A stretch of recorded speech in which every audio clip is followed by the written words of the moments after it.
சிவாய நமஹ. அடியாருக்கு அடியன் சந்தோஷ் திரிவேணி சிவாச்சாரியார். வரக்கூடிய இந்த பிப்ரவரி மாதம் 17ஆம் தேதி அதுலேருந்து பார்த்தீங்க அப்படின்னா அதன் பிறகு மார்ச் மாதம் 3ஆம் தேதி இந்த 15 தினங்கள் அப்படிங்கிறது ஒரு ஒரு விசித்திரமான கிரகங்களினுடைய சேர்க்கை ஏற்படுதுங்க. சற்றேறக்குறைய பார்த்தீங்க அப்படின்னா 8 கிரகங்களினுடைய அந்த அமைப்புகள் ஒன்று சேர்கிறது. இல்லை முக்கியமாக பார்த்தீங்க அப்படின்னா கும்பராசியில் சூரிய பகவான், சனி பகவான், ராகு பகவான், சுக்கிர பகவான், அப்புறம் புத பகவான் இல்லைங்களா, இந்த கிரகங்களினுடைய சஞ்சாரமும் இருக்குது. கூடுதலாக சந்திரனும் அதே இடத்துல வந்து இருக்கார். அதனுடைய நேர் சரியாக சமசப்தமத்தில் ஒரே கோட்டில் கேதுவும் வராரு. இப்படி பார்த்தீங்க அப்படின்னா கிட்டத்தட்ட ஒரு 8 கிரகங்கள் குரு நீங்களாக எல்லா கிரகத்தினுடைய சேர்க்கையும் ஒரே நேர்கோட்டில் வருது. இது 15 நாட்கள் அப்படியே இருக்குது. இந்த சந்திரன் மட்டும் அப்படியே விலகி மறுபடியும் என்ன பண்ணுறாருன்னா 3ஆம் தேதி அவர் வந்து அந்த சிம்மத்தில் வரும்போது எல்லாமே ஒரே நேர்கோட்டில் மறுபடியும் வருது. அன்றைய தினம் கிரகணம் வேற வருது. இந்த 3ஆம் தேதி கிரகணம், சந்திர கிரகணம் வருது. எப்படியான ஒரு அமைப்பு சேருகிறது. இந்த கிரக சஞ்சாரத்தினாலே, இந்த கிரக நிலைகளினாலே சில பேருக்கு சில மாற்றங்கள், சில உயர்வுகள், சில வகையான தாழ்வுகள், சில பேருக்கு நல்ல யோகங்கள், சில பேருக்கு சில பணத்திலே சில விரயங்கள், அதே மாதிரி சில பேருக்கு பல நன்மைகளும், சில விஷயத்தில் ரொம்ப கவனமாக இருக்க வேண்டிய சூழ்நிலைகளும் அப்படின்னு ஒருத்தவங்களுக்கும் ஒவ்வொரு விதமான பலன்கள் கூடுதலாகவும் குறைவாகவும் ஏற்படுது.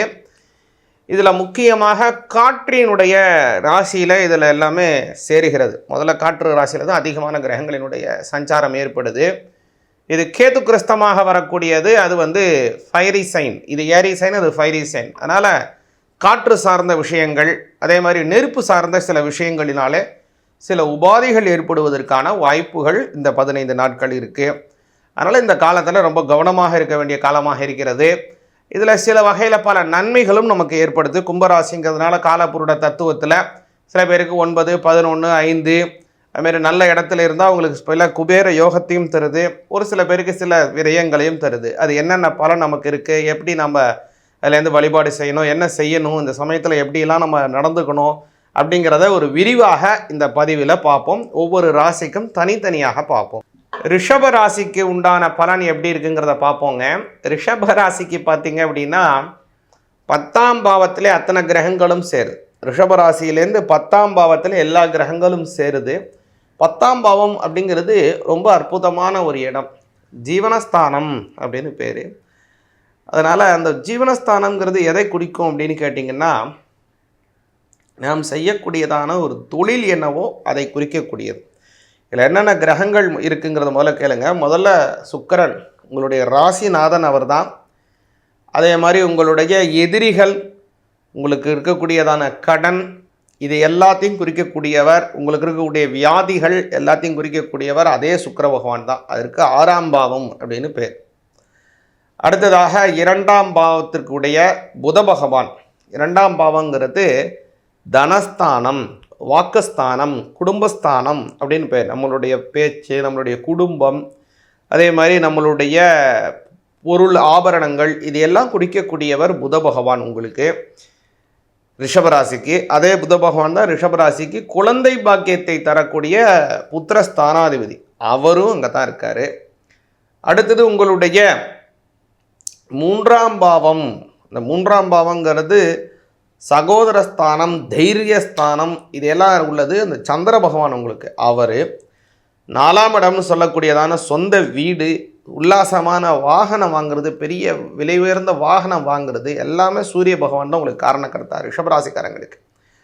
அவர் அடுத்ததாக பார்த்தீங்க அப்படின்னா உங்களுடைய 12ஆம் வீடு அப்படின்னு சொல்லக்கூடிய விரயஸ்தானம், உங்களுடைய 7ஆம் வீடு கலத்திரஸ்தானம் அப்படின்னு சொல்லக்கூடியதான உங்களுடைய வாழ்க்கை துணைவர் இருக்கார் இல்லைங்களா, அந்த வாழ்க்கை துணைவரை குறிக்கக்கூடியதான செவ்வாய், அவரும் அதே 10ஆம் இடத்துல, அதாவது பூர்வ புண்ணிய பாக்ய ஸ்தானாதிபதி அப்படின்னு பேர். 9ஆம் இடத்திற்கு உங்களோட பித்ருஸ்தான, உங்களுடைய தந்தையாரை குறிக்கிறது. தந்தையாருடைய சொத்துக்கள், முன்னோர்களுடைய சொத்துக்கள், முன்னோர்கள் உங்களுக்கு தந்திருக்கக்கூடியதான நல்ல கருமாக்கள், முன்னோர்கள் நிறையா சொத்து தராங்களா இல்லையா, அவங்க செய்திருக்கக்கூடிய பாப்பங்களாகட்டும் புண்ணியமாகட்டும் கண்டிப்பாக உங்களுக்கு வந்து சேர்ந்துடும். அதை வந்து யாரும் நீக்க முடியாது.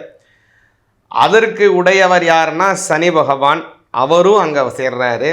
அதே ஜீவனஸ்தானாதிபதி அதே சனி பகவான் தான், 10 கூடியார். இப்போ பாருங்கள், 10 பாவங்கள், 12 இருக்கிறதே 12 பாவம் தான். இந்த 12 பாவத்தில் 10 பாவத்திற்கு உடைய அந்த சாரம் இப்போ 10ல் போய் உட்காந்து சாறு புழியுது. இது என்னங்க செய்யும் அப்படின்னு கேட்டிங்க அப்படின்னா, ரொம்ப ரொம்ப நல்லது செய்யும். முக்கியமாக வேலை பார்க்குறவங்களுக்கு வேலையில் நல்ல சம்பள உயர்வு கொடுக்கும்.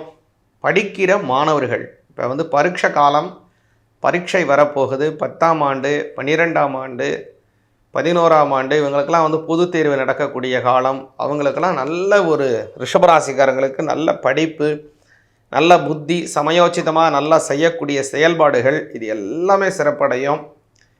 இதில் முக்கியமானது என்னன்னு கேட்டிங்க அப்படின்னா, வேலை செய்கிறவங்களுக்கு வேலையில் கூடுதல் பொறுப்புகள், சம்பள உயர்வுகள், மதிப்பு, மரியாதை எல்லாமே உயரும்.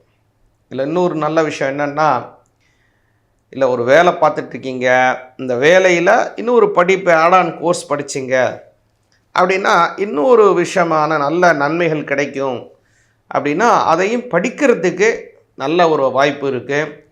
ரிஷபராசிக்காரங்க இந்த காலத்தில் முக்கியமாக வந்து படிக்கிற மாணவர்களாகட்டும், இல்லை யாராக இருந்தட்டும், நீங்கள் குமரகுருபர்கள் அந்த சுவாமிகள் அருளிய சகலகலா வள்ளி மாலை அப்படிங்கிறதான அந்த ஸ்தோத்திரத்தை பாராயணம் பண்ணுங்க. அருமையான தமிழ் பாசுரம் அது. அதை பாராயணம் பண்ணிட்டு வந்தீங்கனாலே நல்ல அமைப்புகள், நல்ல செழுமைகள் கிடைக்கும் ரிஷபராசிக்காரங்களுக்கு. சிவாய நமக.